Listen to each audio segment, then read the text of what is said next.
Families எல்லோரும் எப்படி இருக்கீங்க? ரொம்ப நாள் ஆன மாதிரி இருக்குது. உங்களுக்கா எனக்கான்னு தெரில, பட் மெனி மந்த்ஸ் பேக் நான் வந்து வீடியோ போடுறதையே ஸ்டாப் பண்ணிட்டேன் சம் பர்சனல் ரீசன்னால். ஸோ பேக் டு ஃபார்ம் இந்த 1ஆம் தேதியிலேருந்து நான் கன்டினியூ பண்ணணும்னு நினைக்கிறேன்.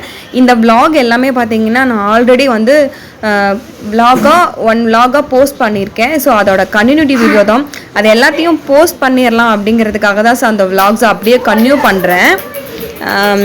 நாங்கள் வேளாங்கண்ணி வந்து பார்த்திங்கன்னா ரொம்ப நாள் ஆச்சு. லாஸ்ட் வீடியோவில் வந்து நாங்கள் கோயில்லையே வந்து ரூம் எடுத்துட்டோம் அப்படிங்கிற மாதிரி நான் சொல்லியிருந்தேன். இப்போ நாங்கள் அந்த ரூமுக்கு தான் போயிட்டுருக்கோம். ஃபஸ்ட்டு ரூமுக்கு போன உடனே கொஞ்சம் ரெஃப்ரெஷ் ஆகிட்டு நாங்கள் ஜோகனை மொட்டை அடிக்க கூட்டிகிட்டு வந்துட்டோம். கொஞ்சம் சத்தமில்லாமல் அமைதியாக தான் உட்காந்துட்டு இருந்தார். அப்பப்போ வந்து கொஞ்சம் சேட்டை பண்ணார். மற்றபடி ரொம்ப சமத்தாகவே மொட்டை அடிச்சிட்டாரு. மொட்டை அடித்ததுக்கப்புறம் நாங்கள் வந்து பீச்சுக்கு தான் போனோம். பார்த்து வாங்கம்மா. முதலெல்லாம் ரொம்ப தூரம் நடந்த மாதிரி இருக்கும். இப்போ சீக்கிரமாக வந்துருச்சுல, எல்லாம் மாறி போச்சுக்கோ. நான் அம்மா அக்கா 3 பேர் பின்னாடி நடந்து வந்துட்டு இருந்தோம். அவங்கெல்லாம் ஃபஸ்ட்டே போய் குளிச்சிட்ருக்காங்க. ஸோ நாங்கள் நடந்து அந்த பிளேஸுக்கு போயிட்டுருக்கோம். எங்கள் அம்மா தூக்கி நல்லா கொண்டையை தூக்கி மேலே வச்சுட்டாங்க. எங்கள் அம்மாவோட கொண்டையை அப்பப்போ காமிக்கிறேன். இப்போ பட்டர்ஃப்ளை பறந்துட்டுருக்குன்னு நினைக்கிறேன் எங்கள் அம்மாவோட கொண்டையில். அதுக்கப்புறம் சரி மொட்டை அடித்ததுக்கப்புறம் நம்ம கடலில் வந்து அவனை குளிக்க வைக்கணும். அதனால் பக்கெட்ஸ்லாம் வாங்கிட்டு வந்துட்டு அவரை குளிக்க வைக்க இப்போது எங்கள் ஹஸ்பண்ட் வந்து உள்ளே கூட்டிகிட்டு போயிட்டுருக்காரு. குளித்து முடிச்சதுக்கப்புறம் சரி ஒவ்வொரு நிறைய கோயில்ஸ் இருக்குறீங்களா, எல்லா கோயிலையும் பார்க்கலான்னு ஸ்டார்ட் பண்ண ஆரம்பிச்சிட்டோம். அதான் ஃபஸ்ட்டு கோயிலுக்கு மேலே ஏறுறோம். ஆனால் அதுக்குள்ளே பயங்கரமாக மூச்சு தப்பிடுச்சு. ஸோ முட்டி மோதி ஏறி இறங்கி அப்படிங்கிற மாதிரி ஃபுல்லாக நடராஜா சர்வீஸ் தான். அப்படியே நாங்கள் ஃபேமிலியாக கொடையாக பிடிச்சிக்கினே வந்து ஜோகனுக்கு ஒரு கேப்பை மாட்டி விட்டுட்டு நடக்க ஆரம்பிச்சிட்டோம். எல்லோரும் கோயிலில் ப்ரேயர் பண்ணுறாங்க. நான் மட்டும் கேமரா வச்சு எல்லாத்தையும் வந்து கேமராவில் ஷூட் பண்ணிகிட்ருக்கேன். என்னை வேறு திட்டிகிட்டே இருந்தார். கேமரா ஆஃப் பண்ணு ப்ரேயர் பண்ணு அப்படின்னு சொன்னாங்க. நம்ம கேட்குமா கையி, நம்ம பாவுன்னா கேமரா தானே ஆன் பண்ணுவோம். ஸோ அதனால் நான் சின்ன சின்ன கிளிப்பிங்காக அதெல்லாம் வந்து எடுத்துக்கிட்டேன். இந்த வீடியோஸ்லாம் திருப்பி பழைய டைமில் பார்க்கும்போது ரொம்ப சூப்பராக இருக்குது. இப்போ எடிட் பண்ணும்போதே சூப்பராக இருக்குது. அதுக்கப்புறம் பார்த்திங்கன்னா ஃபுல் வியூ பார்க்கலாம் அப்படின்னு பார்த்தா அது ஃபுல் வியூவே வரலை. ஸோ இங்கேருந்து பார்த்தப்போ அந்த கோயில் பாருங்கள் எவ்வளோ அழகாக இருந்துச்சுன்னு. நாங்கள் இந்த கோயிலுக்கு வந்து எனக்கு தெரிஞ்சு 10 வருஷம் ஆச்சு. என்னோடய பெரிய பையனுக்கு 3ஆவது மொட்டை அடிக்கிறதுக்கு வந்தோம். அக்காவோட பையனுக்கு 2ஆவது பையனுக்கு ஃபஸ்ட்டு மொட்டை அப்போ வந்தது. எனக்கு தெரிஞ்சு பசங்களுக்கு பெரிய பசங்களாயிட்டாங்க. அதுக்கப்புறம் நாங்கள் வரல. இப்போ தான் வந்து ஹோல் ஃபேமிலியாக நாங்கள் உள்ளே வந்திருக்கோம். அது வந்து உங்கள் கொண்டே காமிங்கம்மா. சரிம்மா. இப்போ எங்கள் அம்மாவோட கொண்டையில் மீன் மிதந்துட்டுருக்கு. பட்டர்ஃப்ளையை கழட்டிட்டு இப்போ மீன் வந்து நீச்சல் அடிச்சிட்ருக்கு. இப்போது நாங்கள் பெரிய கோயிலுக்கு நடந்து போயிட்டுருக்கோம்.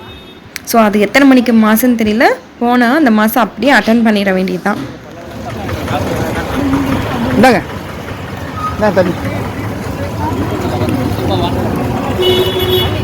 மறுபடியும் பிடிக்க போகிறாங்க எல்லோரும்.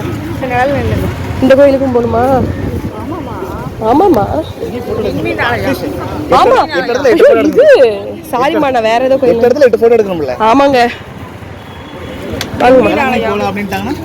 ஆமாம், நம்மளை தப்பு சொல்லிட்டுறாங்க. அந்த கோயில் கண்டிப்பாக போகணும் அப்படின்னு நம்ம சொல்கிறாங்க. இங்கே நின்று எடுக்கணும், அப்போ தான் எல்லாம் தெரியும் சொல்ல வரேன். ஆமாம்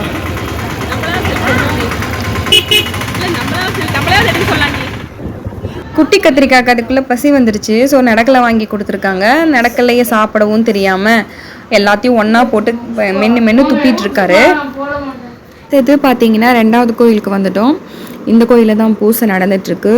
இப்போ தான் ஸ்டார்ட் பண்ணிகிட்ருக்காங்க. இன்னும் வந்து தொடங்கலை. அதுக்குள்ளே நம்ம மேலே போய் பார்த்துட்டு வந்துடலான்னு சொல்லிட்டு நாங்கள் வந்துட்டு மேலே அப்படியே ஸ்டெப்பில் நடக்கிறோம். இந்த இடம் பாருங்கள் எவ்வளோ சூப்பராக இருக்குதுன்னு. அந்த வானம் அவ்வளோ தெளிவாக அங்கங்கே பஞ்சு முட்டாயை கொண்டு போய் வச்ச மாதிரி சூப்பராக இருக்குல்லங்க. ஏற முடியாமல் ரொம்ப கஷ்டப்பட்டு திணறி மூச்சு முட்டி தான் நாங்கள் ஏறிட்டுருக்கோம். சரி, இதுக்குள்ளே போயிட்டு நம்ம ஒரு ப்ரேயர் பண்ணிவிட்டு நம்ம கீழே பார்த்திங்கன்னா பூசை ஸ்டார்ட் பண்ணிட்டாங்க.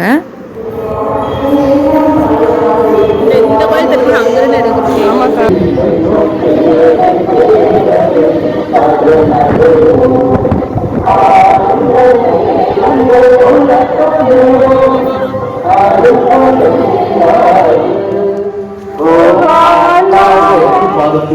நம்மளுடைய குடும்பத்தை சமர்ப்பிப்போம். திருப்பலியை நாம் தகுதியோடு கொண்டாட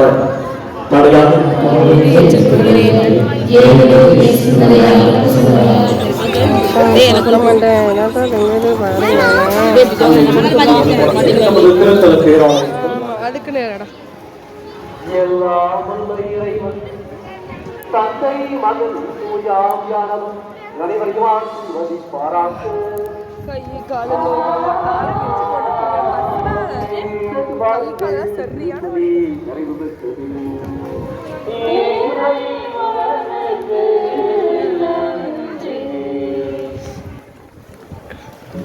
அதுக்குள்ளே எல்லாருக்கும் பாத்ரூம் வந்துருச்சு. ஸோ பாத்ரூமை தொலைவிட்டு நாங்கள் அடுத்தது 3வது கோயிலுக்கு வந்துட்டோம்.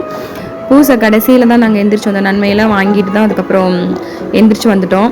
அதுக்கப்புறம் பார்த்திங்கன்னா ஒரு வழியாக நாங்கள் வந்து பாத்ரூம் எங்கே இருக்குதுன்னு தெரியாமல் ரொம்ப கஷ்டப்பட்டு அதுக்கப்புறமா கண்டுபிடிச்சிட்டோம். ஸோ உங்களை நான் அடுத்த வீடியோவில் பார்க்குறேன். அது வரைக்கும் பாய்.